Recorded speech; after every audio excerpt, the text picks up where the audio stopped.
하나님은 이위이신 예수님을 이 땅에 사람으로 탄생하게 할 계획을 하나하나 차근차근 계획하시고 이루어가고 계십니다.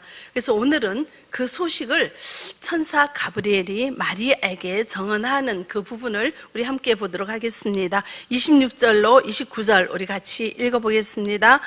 여섯째 달에 천사 가브리엘이 하나님의 보내심을 받아 갈릴리 나사렛이란 동네에 가서 다윗의 자손 요셉이라 하는 사람과 약혼한 처녀에게 이르니 그 처녀의 이름은 마리아라.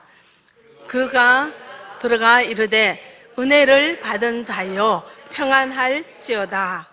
주께서 너와 함께 하시도다 하니 처녀가 그 말을 듣고 놀라 이런 인사가 어찌함인가 생각함에까지네요. 네, 그래요.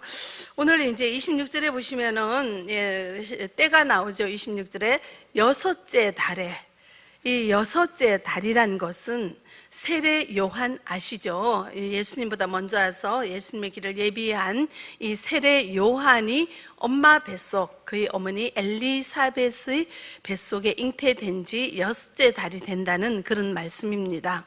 그때 이 세례 요한의 어머니 엘리사벳과 예수님의 어머니 마리아는 이렇게 친족간이에요. 그래서 조금 아는 그런 관계죠. 이 엘리사벳은 늦은 나이라서 아이를 갖지 못했는데 그때 천사 가브리엘이 이제 그 아버지 제사장 사가랴에게 와서 알려줘요. 너가 아들을 낳으리니 그 아들은 큰 자가 되어 많은 사람들을 하나님께로 오게 하는 자가 될 것이라고 이렇게 알려주었습니다. 이런 내용이 누가복음 1장 11절 오늘 본문 이전에 있죠. 그래서 26절에 보시면은 그 엘리사벳 사가랴에게 아들이 태어날 것을 예언한 천사 가브리엘이 또 누군가 찾아옵니다. 누구를 찾아오셨어요? 마리아에게 찾아와서 예수님의 탄생에 대해서 이렇게 얘기를 해줍니다. 근데 26절에 보시면은 마리아가 어느 동네에서 살고 있다고 얘기를 하죠. 갈릴리 나사렛이란 동네에 가서 해서 갈릴리 나사렛에 마리아가 살고 있다는 걸 알 수가 있습니다. 이 나사렛은 갈릴리 주변에 있는 시골 동네예요. 그러니까 마리아는 시골 처녀란 걸 알 수가 있죠. 이렇게 시골 처녀인 마리아에게 천사가 나와서 얘기를 하는데 이 마리아는 27절에 보시면은 다윗의 자손 요셉이란 사람과 약혼한 상황이에요. 약혼을 했다는 것은 결혼을 약속을 한 상태죠. 그런데 이때는 약혼을 하고 한 1년 후에 이제 서로 남자가 아내를 데리고 옵니다. 그러니까 지금 마리아는 요셉과 약혼은 했지만 결혼 생활을 하지 않는 그런 상황이죠. 그런 상황에 있는 마리아에게 천사 가브리엘이 와서 이런 얘기를 하는 거죠. 은혜를 받은 자여 평안할지어다. 주께서 너와 함께 하시도다 라고 말하면서 예수의 탄생을 알리고자 합니다. 이렇게 예수님의 탄생을 알리는 장면이 마태복음에도 나오고요, 누가복음에도 나옵니다. 근데 조금 달라요. 마태복음에는 누구에게 찾아가서 알리죠? 요셉에게 알려주죠. 근데 지금 누가복음에는 천사 가브리엘이 누구를 찾아왔어요? 마리아를 찾아왔어요. 그래서 이 천사가 요셉에게도 알려주고 마리아에게도 알려줬어요. 그런데 마태복음에는 요셉에 알려준 것만 기록을 하고 누가복음에는 마리아에게 알려준 것만 기록을 합니다. 성경은 모든 사실을 다 얘기하는 것이 아니라 기록하는 기록자가 자신의 견해에 따라서 중점적으로 기록하는 것을 우리가 알 수가 있잖아요. 주제에 맞게. 그래서 마태복음에는 요셉에게, 그리고 누가복음에는 마리아에게 알려주는 것이 이렇게 나오고 있습니다. 또한 마태복음과 누가복음에는 족보가 나옵니다. 예수님의 족보.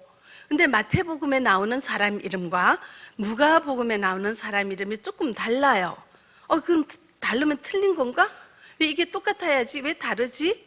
약간 다른 점이 있어요. 왜냐하면 마태복음에는 요셉의 족보를 기록을 했고 아버지, 누가복음에는 어머니 마리아의 족보를 기록을 했기 때문에 거기에 나오는 사람의 인물은 조금 다르지만 이 둘 다 다윗의 가문이요, 우리 하나님께서 다윗의 가문에서 예수 그리스도가 탄생할 것을 이루는, 성취하는 그런 말씀이 다 기록이 되어 있습니다.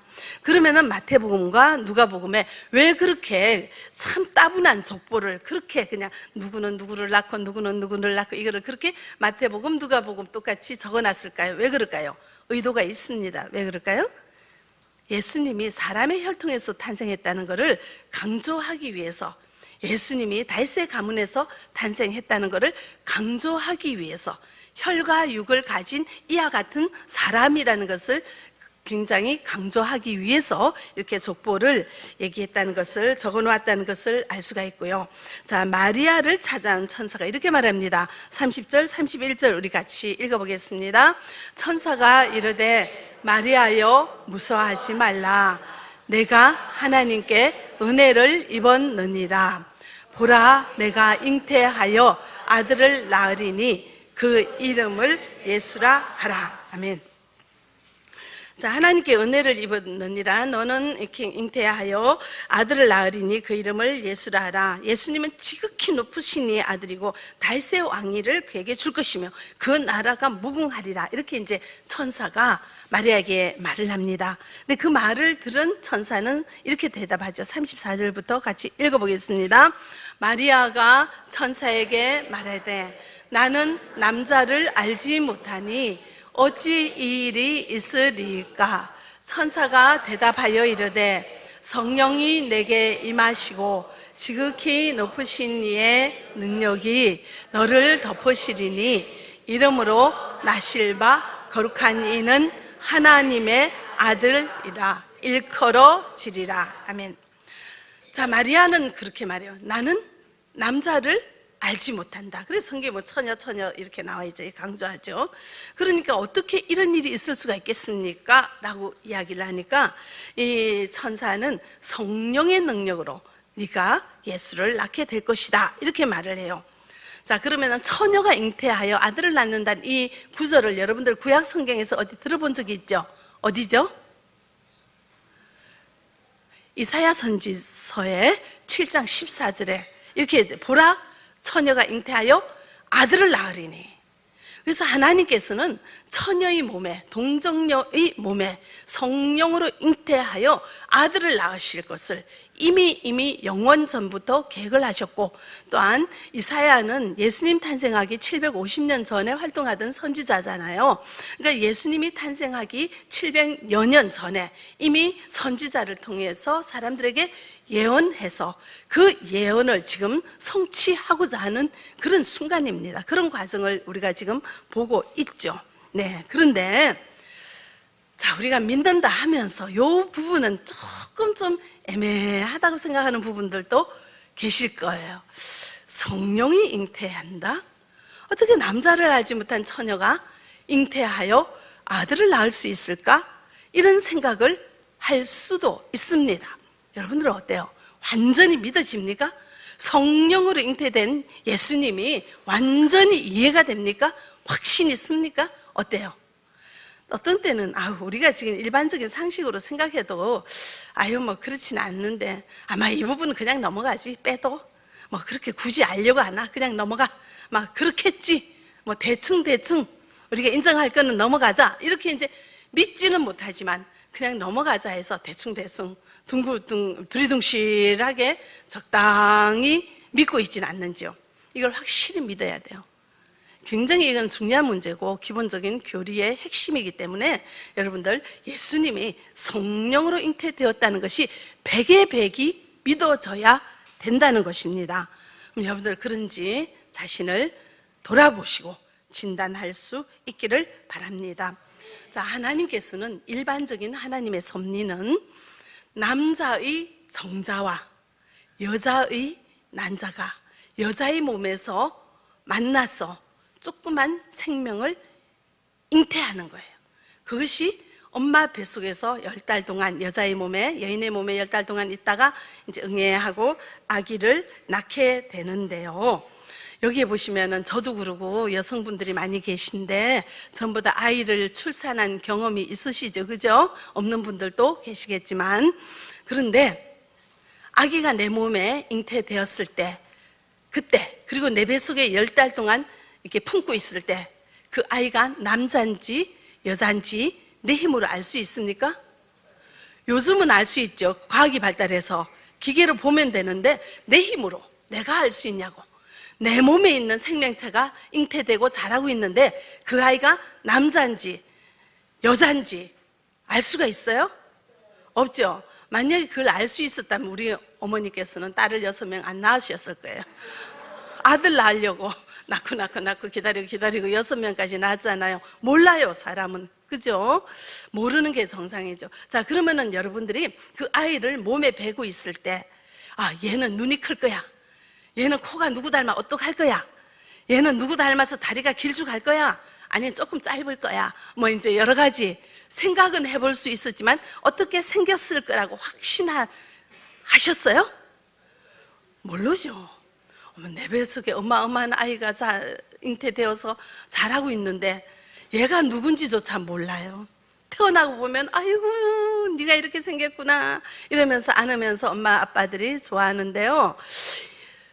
자, 그걸 누가 아십니까? 내 뱃속에 아들이 딸이 있다. 어떻게 생겼으리라. 이 아이는 앞으로 커서 어떤 재능을 가지고 어떻게 살아갈 거라. 요거 아는 분이 누구세요? 하나님이시죠. 하나님이십니다. 예. 하나님 모르시는 것이 없고 능하지 않는 것이 없다고 말씀하시는데요.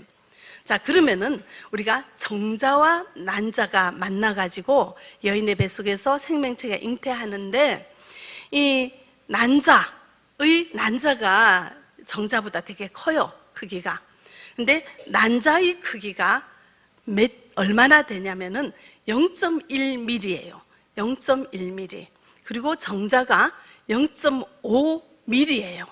밀리메타, 센치가 아니고 1cm가 한 요만하죠? 한 요 정도 되죠, 그죠? 1cm가 손톱보다 작죠? 요 정도 1cm가 되는데 1mm는 그거의 10분의 1이잖아요. 우리 한번 보여줄까요, 사진? 제가 이제 그거 자료를 확대했는데요. 0에서 1까지 속에 1cm라는 걸 확대했어요. 근데 그 위에 제가 깨를 하나 이렇게 날씬하게 세웠어요. 자, 깨가 얼마나 되죠? 몇 칸에 걸쳐 있어요? 2칸이죠? 여러분들 이게 자세히 안 보면 눈이 좀 침침하다. 눈이 나쁘시네. 저렇게 크게 확대를 했는데 2칸이에요. 그죠? 2칸이면 몇 밀리예요? 2mm죠. 깨를 옆으로 세운 것도 아니고 날씬하게 세웠는데 이 날씬한 폭이 2mm예요. 그러면은 난자는 0.1mm라고 합니다. 저 깨를 몇 조각을 내야지 0.1mm가 나올까요? 네? 야, 똑똑하신 분들이 많으시네. 산수를 잘하시는. 20이 금방 나오시네. 그죠? 20조각을, 20조각을 내야지 0.1mm가 돼요. 저 깨를. 여러분들 집에서 20조각 낼 수 있어요? 안 되죠. 근데 정자는 0.05래요. 그러면 저 깨를 몇 조각을 내야 될까요? 금방 또 나오시네. 굉장히 숫자에 능하시다. 그죠? 이렇게 2를 0.05를 나누는 게 굉장히 어려운데 금방 하시네. 저 깨를 40조각을 이렇게 낼 수 있어요? 그래서 저는 난자와 정자가 만나가지고 어떤 크기일까 싶어가지고 볼펜으로 그 0.001도 안 되는 그 0.01이 얼마나 될까 해서 콕 찍었는데요. 콕 찍어도 크더라고요. 볼펜으로 콕 찍어도 크더라고요. 그러니까 저게 눈에 보이겠어요? 안 보이겠어요? 난자와 정자가 만나가지고 생명체가 탄생할 때, 그 크기가 뭐 커봤자 0.1mm도 안 될 거 아닙니까? 그게요, 눈에 안 보여요. 그러고 있다가 생명이 잉태되어서 6주가 지나면은요, 저런 모양이 됩니다. 6주가 저렇게 생겼어요. 6주가 된 아기예요. 저 6주가 크기가 얼마만에 0.3cm, 3mm예요. 이 3mm는 아까 그 깨를 이렇게 세우면 2mm인데 이렇게 눕히면 3mm가 되더라고요. 깨 한 톨만한 크기예요. 육주가 된 아기가 여러분들의 여인들의 몸에 있으면서 깨 한 털 정도 크기밖에 안 돼요. 세상에, 거기에서 지금 우리 같은 모습이 나온 거예요. 세상에, 보시면은 그 다음에 7개월 볼게요. 2개월이 저래요. 육주에서 2개월. 그 다음에 7개월 보죠. 이제 손가락이 생겨요, 저때. 손가락이 이렇게 분화가 되죠, 전부 다. 이렇게 처음엔 이렇게 했다가 이제 이렇게 되는 거죠. 저러다가 이제 갓난아기로 태어나요. 저런 모습으로. 이쁘죠? 예, 저렇게 방긋방긋 웃고 엄마 품속에 있다가 아장아장 기다가 걷다가 뛰다가 해서 이렇게 되었습니다. 하나님의 생명은 자라는데 성장하는데 시간이 필요하네요. 점진적으로, 그죠? 보이지도 않는 한 톨의 씨앗에서 보이지 않는 데서 3mm가 되더니 저렇게 크게 되면서 나와가지고 나온 저 아기가 아장아장 걷지도 못하더니 우리 이렇게 커가지고 이제 막 걸어다녀요, 그죠? 이렇게 변화되게 만들 사람을 보이지도 않는 씨앗 하나로 창조할 수 있는 분이 누구죠? 하나님이에요. 자, 그럼 여기서 보세요. 정자와 난자가 만나서 생명체가 탄생하는 이 과정도 참 신비롭지만 이 생명체가 저렇게 6주, 7개월, 10개월 그리고 이렇게 성장해 나가는 이 과정은 우리 사람의 힘으로 할 수 있어요? 안 되죠. 누가 하십니까? 그럼 이렇게 변화되고 성장하게 하는 하나님이 정자 하나 없이 이 조그만 생명체를 저만한 딱짓듯이 생명체 만들어 놓고 이렇게 키워가지고 이런 사람의 모습으로 만들 수 있을까요? 없을까요? 성령으로 생명체 만들 수 있을까요? 없을까요? 있죠? 있죠? 믿어지십니까? 이게 믿어지셔야 돼요. 그러므로 자, 우리는 일반적인 생각으로는 남자와 여자 사이에서 생명체가 탄생한다고 우리는 알 수 있지만 이 성경에는 성령으로 잉태되었다고 말씀을 하십니다. 우리가 신앙한다는 것은 성경의 말씀이 100% 맞다고 믿고 드는 것이 신앙의 기본 아닙니까? 그죠? 그러므로 우리가 신앙한다는 것은 예수님이 성령으로 잉태되었다는 것을 100에 90을 믿는 것이 아니라 100에 100을 믿어야 되는 것입니다. 여러분들 믿어지십니까? 믿는 역사가 있어지기를 바랍니다. 여기에서 어떤 사람은 그게 그렇게 이해가 안 돼요. 그렇게 어떻게 할 수가 있나요? 이렇게 말하는 사람은 미련하고 우둔하고 어리석은 자예요. 하나님이 이렇게 놀라운 천지 만물을 창조하시고 이런 생명체를 만드셔가지고 어떻게 정자와 난자가 만나서 그 조그만 생명체에서 이런 큼지막한 사람이 태어나도록 이것을 할 수 있는 분이 하나님인데 그 정자 하나 없이 성령으로 잉태되어 사람을 만들 수 있는 분이 하나님인 것을 믿지 못한다는 것은 하나님의 위대하심을 인정하지 못하는 것이요, 하나님의 전지전능하심을 인정하지 못하는 것이요, 하나님을 불신하는 거죠. 믿지 못하는 거죠. 이런 자들을 보고 하나님이 얼마나 섭섭하시겠어요? 진노하시겠어요? 그죠? 믿어지는 역사가 있어지기를 바랍니다. 우리 예수님은 무엇으로 잉태되었다고요? 성령으로 잉태된 것은 하나님이 하실 수 있는 일이다 라고 여러분들 믿어주시면 좋겠습니다. 조금만 믿어 이러지 마시고 100에 100이 믿어지는 역사가 있어지기를 바랍니다. 자, 그래서 하나님께서는 왜 이렇게 요셉의 씨를 받아서 마리아의 몸에서 태어나게 하면 좋을 텐데 왜 사람의 씨를 받지 않고 성령으로 잉태케 하셨을까요? 성령으로 잉태되어야지 하나님이 씨 되는 거예요.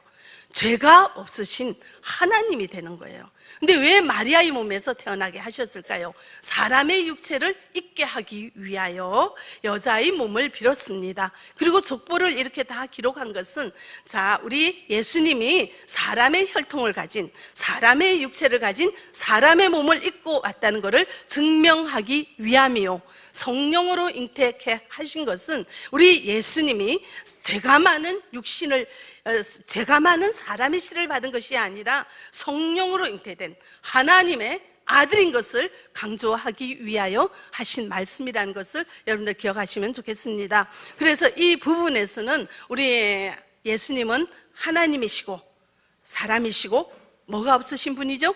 죄가 없으신 분이라는 기독교 교리를 여러분들 확실히 믿어야지 되겠습니다. 그래서 굉장히 중요한 기독교 교리, 이것이 믿지 않고 이거 대충 뭐 그럴 수도 있고 아닐 수도 있겠지, 뭐 예수님 뭐 사람일 수도 있고 하나님일 수도 있고 뭐 근데 그럴 수 있을까? 뭐 믿지 뭐 이런 식으로 하면은 신앙이 안 돼요. 신앙이 제대로 돼야지 우리가 신앙생활을 제대로 할 수 있다는 것을 여러분들 기억하시면 좋겠습니다. 자, 이제 처녀가 임신을 했어요. 만약에 처녀가 임신을 하면 어떤 일이 일어날까요? 생각해 보세요. 분명히 약혼자가 있지 않습니까? 그 약혼자는 알죠. 나와 관계하지 않았다는 것을 그 약혼자는 알잖아요. 그런데 약혼녀가 임신을 했어요. 그럼 어떻게 생각하겠어요? 바람 피웠다고 생각하겠죠. 만약에 그러면은요, 막 그 당시에는 굉장하죠. 가늠한 여인을 여러분들 이렇게 처단한 방법이, 그리고 그 가정과 그 사회와 그 공동체에서 살아날 수가 없는 굉장히 비참한 처지가 되고 그의 인생은 완전히 망가지는 거예요. 가족의 명예도 없어지고 개인의 명예도 없어지고 그 공동체에서 따돌림을 당하는 그런 굉장히 불쌍한 처지가 되어버리는 그런 상황이에요. 그리고 만약에 이 마리아가 나 성령으로 임신했어 이렇게 말하면 사람이 뭐라 그러겠어요? 미쳤다 그러겠죠. 이래도 저래도 다 난감한 상황이에요. 그런데 자, 어떻게 했을까요? 36절, 37절, 38절 우리 같이 읽어보겠습니다. 보라, 내 친족 엘리사벳도 늙어서 아들을 배웠느니라. 본래 임신하지 못한다고 알려진 이가 이미 6달이 되었나니 대저 하나님의 모든 말씀은 능하지 못하심이 없느니라. 마리아가 이르되 주의 여종이오니 말씀대로 내게 이루어지다 하매 천사가 떠나가리라. 아멘. 천사가 말해요. 엘리사벳도 늦은 나이에 아이를 잉태했다. 그러므로 너에게도 이렇게 잉태케 되면 하나님 능치 못함이 없다라고 얘기를 했을 때, 자, 여러분들 만약에 이런 말을 들었다면 여러분들 어떻게 하겠습니까? 만약에 내가 성령으로 잉태됐다고 말하면 사람들은 나를 미친 여자 취급할 것이고, 내가 만약에 그렇게 해서 아기를 임신해서 밖에 나가면은 가늠한 여인으로 취급을 받을 것이요, 이 사회에서 나는 살아갈 수가 없을 것이요, 손가락질 받을 것, 내 인생은 완전히 꽝이야, 망하는 거야.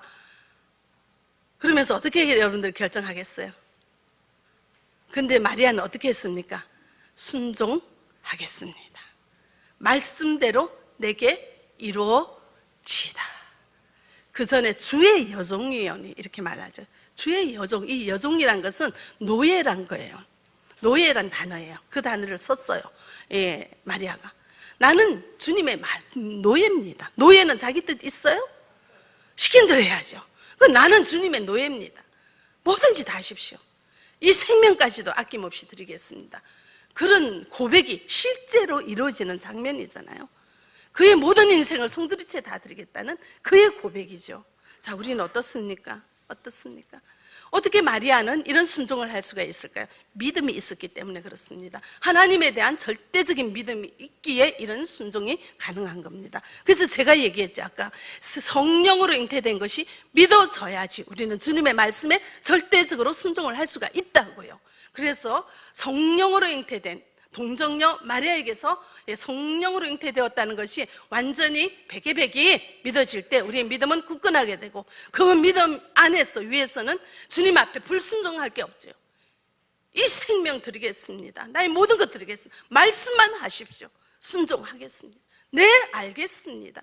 이렇게 순종할 수 있게 된다는 것을 기억하시고, 나의 믿음의 상태가 어떤지 여러분들 진단하고 백이 믿어지는 역사가 있어지기를 바랍니다. 네. 근데 요한의 아버지 사가랴는 이제 가브리엘이 사가랴에게도 와서 아들이 낳을 거라 얘기했고 마리아에게도 와서 아들을 낳으리라 얘기를 했어요. 그런데 이제 여기는 성령으로 잉태되는 것이고 거기는 이제 사가랴의 이제 저기 가문에서 나는 거죠. 근데 이 사가랴는 요한의 아버지 제사장 사가랴는 천사 가브리엘이 와서 너가 아들을 낳을 것이라고 얘기를 했더니 뭐라고 얘기하냐면은 내가 그걸 어떻게 알 수가 있죠? 난 나이가 이렇게 많은데? 이렇게 얘기를 한 거예요. 믿질 않았어요. 그 하는 말을 그대로 네 알겠습니다 하지 않고요. 오, 가능해요 그게? 불가능하지 않아요? 이제 이렇게 얘기를 한 거죠. 의심을 한 거죠. 그랬더니 하나님께서는 이제 이 사가랴에게 너가 말 못하는 자가 되리라 이렇게 얘기를 했어요. 이 하나님은 사가랴에게 네가 아들을 낳을 것이니 그 이름을 요한이라 하라 이렇게 얘기를 했거든요. 근데 이제 어떻게 그런 일이 하니까는 하나님이 너는 말 못하는 자가 되리라 그랬어요. 이 사가랴는 제사장인데 그때부터 나와서 이제 요한이 탄생할 때까지 태어날 때까지 말을 못했어요. 이제 세례 요한이 태어났어요. 그러니까 사람들이 이름을 지으려고 할 거 아니에요. 그러니까 전부 다 뭐 이런저런 이름을 짓자고 막 말을 할 때 요한은 아니 사가랴는 들은 게 있잖아요 하나님 앞에. 근데 말은 못하죠. 그래서 이제 종이를 서판을 갖고 와서 거기에 아이 이름을 요한이라 하라 딱 이렇게 적으니까 입이 풀려버렸어요. 하나님이 그 입을 풀어줬어요. 왜 이렇게 했을까요? 불신앙에는 벌이 있다는 걸 알려주는 거예요. 하나님 앞에는 믿음 따라 순종해야 된다는 걸 우리에게 보여주는 거예요. 마리아는 그대로 순종을 했습니다. 예, 우리는 어떻습니까? 여러분들 주님 앞에서 내가 말하는 대로 살고 있습니까? 이 주시는 말씀을 백의 백을 믿고 있습니까? 그 믿음 따라 순종하십니까? 어떠세요? 우리가 신앙을 한다는 것은 말씀을 많이 아는 것에서 그쳐서는 안 돼요. 우리는 교회를 많이 다닐수록 너무나 많은 말씀을 듣습니다. 그래서 참 많이 알아요. 근데 이 말씀이 내 마음속에 심령 속에 내려가고 그리고 내가 이 말씀 따라 행동하고 살아가고 있는가를 자신을 성찰하고 살피는 훈련을 하지 않으면 이 말씀을 바리새인처럼 알기만 하는 자가 되어서 이 말씀으로 다른 사람을 재판하고 입법하고 교만해지는 지름길이 된다고요. 그래서 바리새인이 그렇게 교만해졌고 지금 이 시대에 너무나 많은 교회가 있지만 말씀을 알기만 하고 나에게 적용을 하지 않으니까 내가 이 말씀 따라 살아가고 있는지 이 말씀 따라 순종하고 있는지 자기 자신을 살피지 못하니까 교회 많이 나오고 오랜 시간 신앙생활 했고 성경을 많이 읽기만 하면은 믿음이 엄청 좋은 사람으로 여겨져서 교만해져가지고 다른 사람을 정죄하고 판단하고 그런 사람들이 교회 중직자로 곳곳에 있는 교회는 어떤 일이 있습니까? 하나님 나라의 아름다운 그런 공동체가 되는 것이 아니라 서로 분쟁하고 내가 옳다 네가 옳다 대립하고 다투는 하나님의 아름다운 공동체로 세워지지 못하는 불행이 생기게 된다는 겁니다. 그래서 우리 한중사랑교회는 이제 이 말씀을 가지고 머리로만 아는 것이 아니라 이 말씀을 내 마음에 모시고 내가 이 말씀 따라 살아가고 있는가를 굉장히 중요하게 생각하면서 2024년도 그랬고 2025년도에는 더욱더 이런 목회 방향을 가지고 나아갈 것입니다. 그래서 이 말씀을 대로 내가 살아가고 있는가, 과연 내가 말하는 것과 내가 행동하는 것이 일치하는가, 외식하는 믿음은 아닌가, 형식적인 믿음은 아닌가, 이 말씀이 내 심령을 얼마나 뜨겁게 하고 있으며 이 말씀 따라 내가 순종하겠습니다 한 대로 정말 순종하는가. 우리가 매일 주의 길을 가리 비가 오나 십자가 지고 간다 이 목숨 다 바쳐 주님을 사랑한다고 말로만 하고 내가 정말 이것이 내 일상생활에 얼마나 그대로 나타나고 있는가를 돌아볼 수 있어야 돼요. 그러려면은 나를 성찰해야 됩니다. 이 말씀을 가지고 자기를 들여다봐야 되는 거죠.